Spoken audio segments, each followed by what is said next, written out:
这位长相酷似大哥的老丈人，在亚美尼亚也是有权有势的存在。然而他的女儿却选择远嫁中国，生怕女儿吃苦的大哥决定亲自前往中国进行考察。然而当他看到中国的发展之后，却被直接惊掉了下巴。这对刚结婚的小夫妻由于太想家，便从中国返回了亚美尼亚的丈母娘家里。但是早在之前，老丈人便在外网看到中国的环境很恶劣，于是在他们准备离开之际，决定和他们一起返回中国去瞅瞅。在机场，老丈人和丈母娘深深地拥抱在一起，毕竟结婚这么多年，两人还是第一次分开。丈母娘更是哭得连眼睛都睁不开了，但她明白这趟旅程是为了女儿的幸福。老丈人与家人寒暄过后，依依不舍地登上了飞机。或许是怕破坏自己铁血硬汉的形象，一上飞机，老丈人头都没往回扭一下，但心思细腻的女儿却在一旁打趣缓解气氛。大家好，我是南风，今天一起看看中国女婿接亚美尼亚老丈人来中国游玩的趣事。历经3个小时的飞行之后，凌晨5点，一家人终于抵达了多哈机场。刚下飞机，老丈人就不禁为多哈机场的繁华景象而感到由衷的赞叹。尤其是在坐上机场的运送动车之后，老丈人心想，就凭这牛皮的科技，还不轻松碾压中国。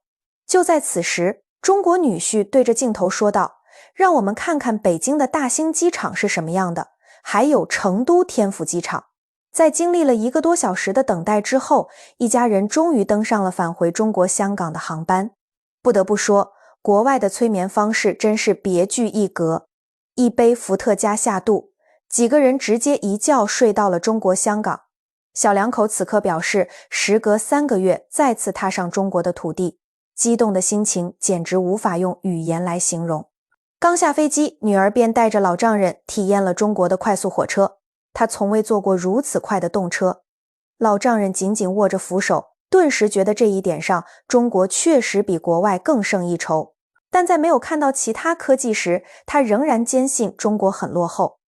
但是很快，动车就抵达了站台。让老丈人没想到的是，飞迟了这么久，他们居然还没出机场。在徒步一段时间后，女儿决定带老丈人感受一下香港的双层巴士。公交很准时地出发了，让老丈人连连点头，并惊叹道，夜晚的香港亦是如此，白天还了得。经过一夜的休息，小两口急急忙忙地赶到楼下，却发现老丈人已经不见踪影。或许是女儿昨晚跟老丈人说了些什么。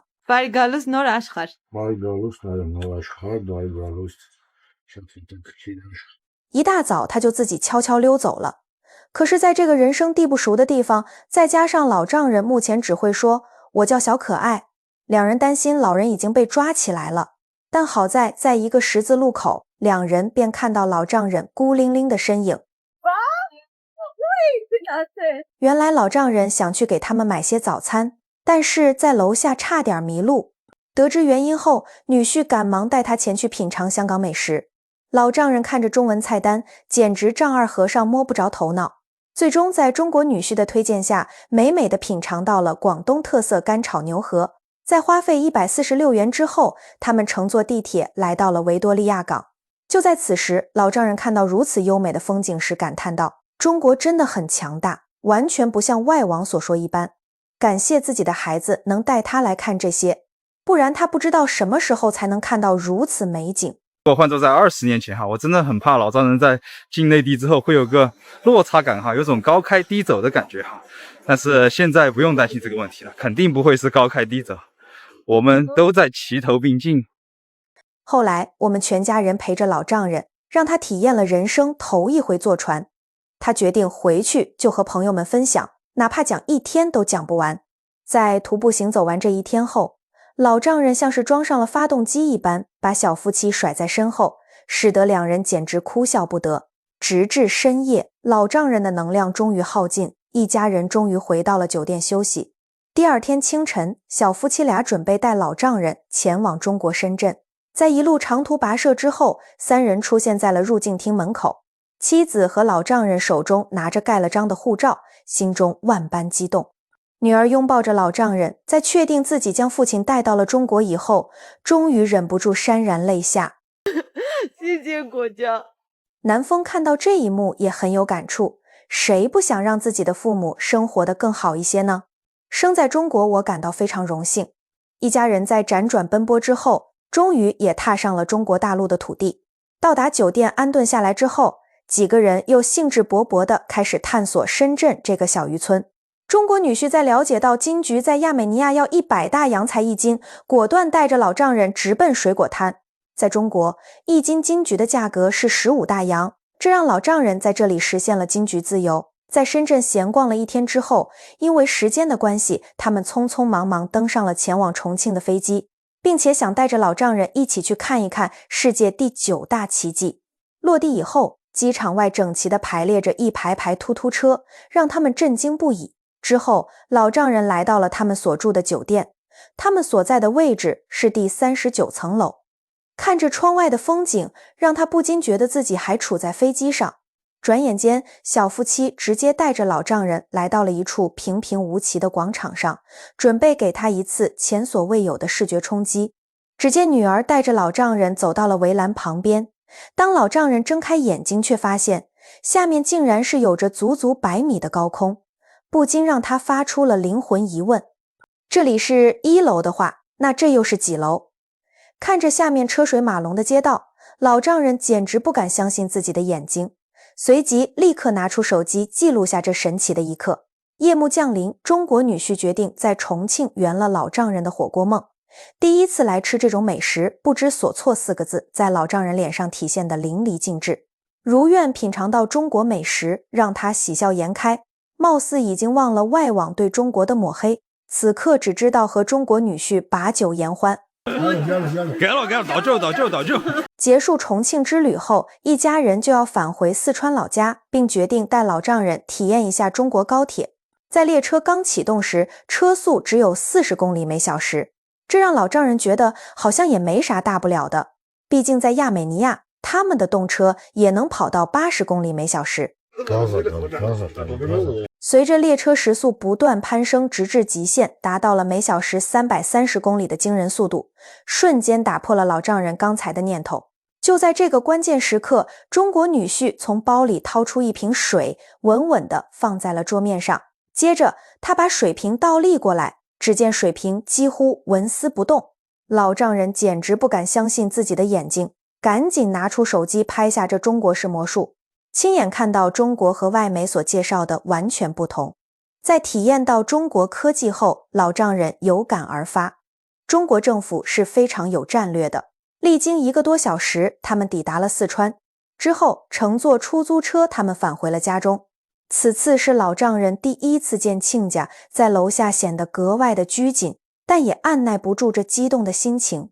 随着家门被缓缓打开，公公婆婆上前迎接。得知今天老丈人即将到来，中国公婆忙活了一上午，准备好了一大桌子的美食佳肴，还特地准备了鲜花来迎接他。温馨的画面溢出了屋外。吃完饭后，玛利亚带着父亲来到自己的房间，介绍着来自于婆婆对自己的爱。看到女儿在这里过得如此幸福，她表示回家一定告诉妈妈，女儿在婆家很好，很放心。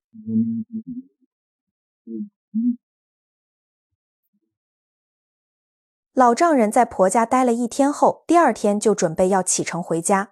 他还表示回去之后一定要把这里的所见所闻通通分享给朋友，并表示下次自己还会再来的，并且带上丈母娘一起。在寒暄过后，老丈人怕舍不得女儿，强忍着泪水独自离开了中国。好了，看完亚美尼亚老丈人来中国游玩的视频，我们再一起去看看他们的国家，看看跟中国有什么区别。上帝说要有光，于是有了亚美尼亚。亚美尼亚是世界上第1个将基督教奉为国教的国家。亚美尼亚人大部分是基督徒，全国遍布着超过4000座修道院和教堂，被誉为上帝的后花园。亚美尼亚人定基督教为国教的主要目的是为了抵抗波斯人的宗教同化政策。在公元3世纪，亚美尼亚这片土地曾处于波斯帝国的掌控之下。波斯人当时信奉的是拜火教，他们试图通过宗教同化的方式来稳固自己在那里的统治。而亚美尼亚人为了守护自己独特的文化和宗教传统，毅然决然地选择了基督教作为他们的国教。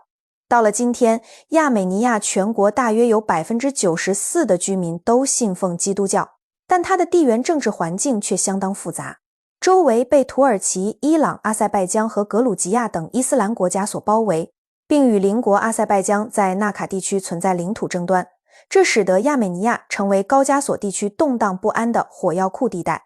亚美尼亚是一个女性人口多于男性人口的国家，女性比男性多了大约30万人，并且许多男性青年都在境外务工，国内经济状况相对欠发达，就业机会有限。亚美尼亚还面临着人口老龄化的问题，65岁及以上人口占比为 13.7%， 情况相对严重。亚美尼亚是世界上天然气汽车普及率最高的国家，约 77% 的汽车使用天然气作为燃料，这在全球范围内极为罕见。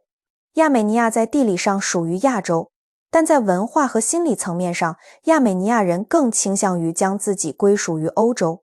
亚美尼亚孕育了众多享誉世界的杰出人物，其中包括米高扬兄弟、哈恰图良、巴格拉米扬等。亚美尼亚是一个发展中国家，2023年亚美尼亚的国内生产总值约为 242.12 亿美元，人均国内生产总值大约在 8715.77 美元左右。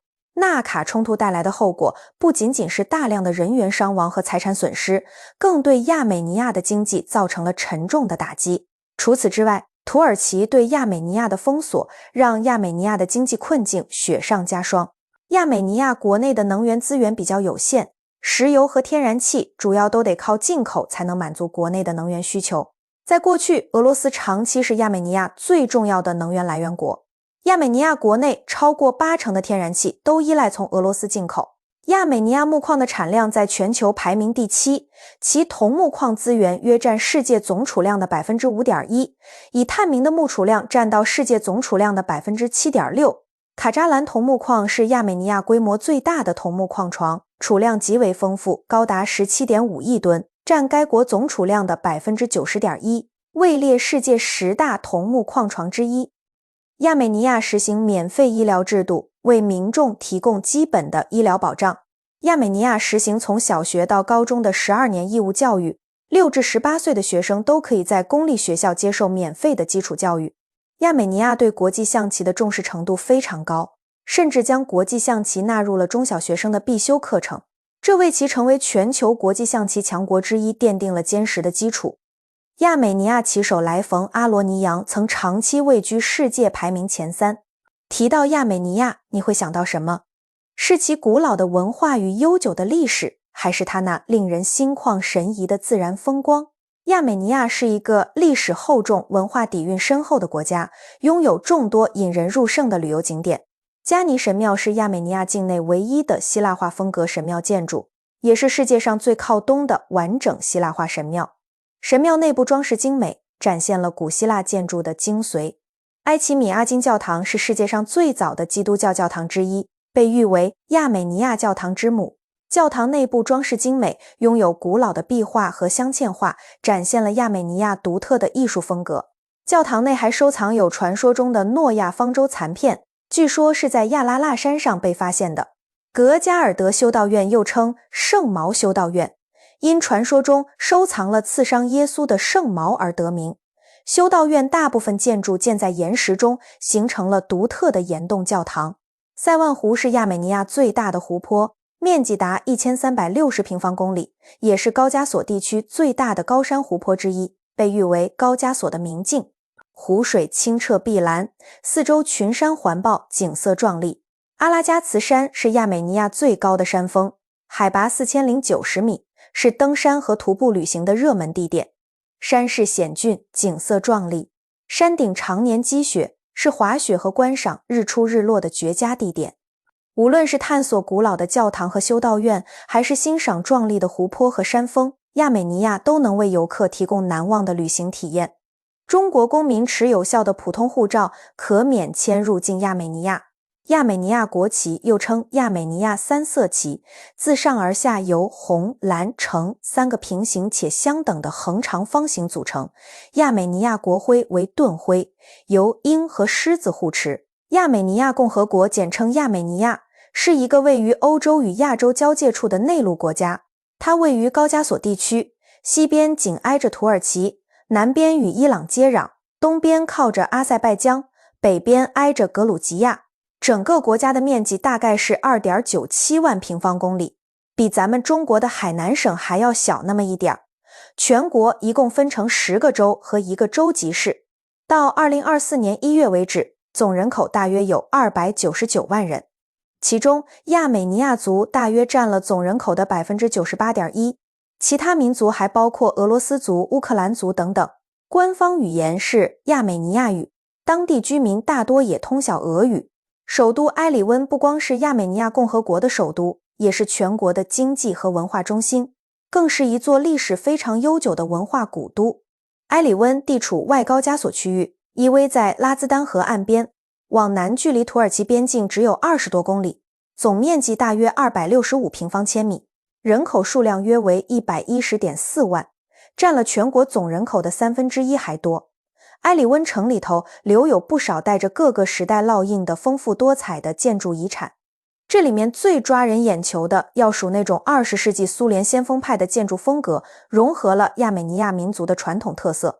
一批公共建筑、教育设施和纪念碑，例如埃里温阶梯、埃里温歌剧院以及共和国广场等地标。亚美尼亚全国超过 90% 的区域海拔都在1000米以上，平均海拔达到了1800米，因此赢得了高山之国的美称。这里的气候主要是亚热带高山气候，冬季既寒冷又漫长，夏季炎热干燥，年均降水量在200到800毫米之间。地形特点是西部和西北部较高，东部和西南部较低，主要河流是阿拉克斯河。亚美尼亚的经济结构相对比较多元，农业、工业和服务业都有所发展。农业是亚美尼亚的第一产业，主要包括种植业和畜牧业。工业方面，亚美尼亚的机器制造、化学生物工程、有机合成、有色金属冶炼等行业具有一定实力。亚美尼亚被誉为高加索的硅谷。亚美尼亚的软件年出口总额超过4亿美元，占国内生产总值的 5% 以上。服务业在亚美尼亚经济中也占有重要地位，包括旅游业、金融业等。亚美尼亚的历史可以追溯到数千年前。公元前9世纪至前6世纪，亚美尼亚境内建立了奴隶制的乌拉尔图王国。公元前6世纪至公元3世纪，亚美尼亚先后被阿契美尼德王朝和塞琉古王朝统治，建立大亚美尼亚国。公元4世纪，亚美尼亚成为拜占庭帝国的一个行省。公元5世纪，亚美尼亚王国建立，成为当时西亚最强大的国家之一。公元7世纪，亚美尼亚被阿拉伯帝国征服，但保持了一定程度的自治。公元9世纪至11世纪，亚美尼亚历经了多番外族的入侵与统治，其中就包括了塞尔柱突厥人、蒙古人等。在12世纪末到13世纪初的时候，亚美尼亚选择和格鲁吉亚结成同盟，一起联手抵抗外来的侵略，展开了轰轰烈烈的民族解放运动。到了19世纪，亚美尼亚这片土地处在俄罗斯帝国的统治之下，但民族的意识却在这个过程中慢慢觉醒。1915年到1918年，也就是第一次世界大战期间，奥斯曼土耳其政府对亚美尼亚人发动了大规模屠杀，导致约100万至150万亚美尼亚人丧生，史称亚美尼亚大屠杀。1918年，亚美尼亚革命联盟建立了亚美尼亚第一共和国，这在亚美尼亚历史上是第一个现代化的民主共和国。1920年，亚美尼亚苏维埃社会主义共和国宣告成立，随后便加入了苏联的大家庭。到了1991年，亚美尼亚宣布独立，从此成为一个拥有完整主权的新国家。亚美尼亚这个历史非常悠久、文化底蕴特别深厚的国度，凭借其丰富的文化遗产、迷人的自然风光以及它那独特的地理位置，一直吸引着世界各地的游客前来探索和体验。如果你有机会的话，是否渴望踏上这片古老而又充满活力的土地，亲自感受亚美尼亚的独特魅力呢？或者你是否已经在亚美尼亚这片神奇的土地上留下了难忘的足迹和珍贵的回忆？欢迎评论区留言分享。好了，今天的内容到这里就结束了，我是南风，感谢你的观看，我们下期再见。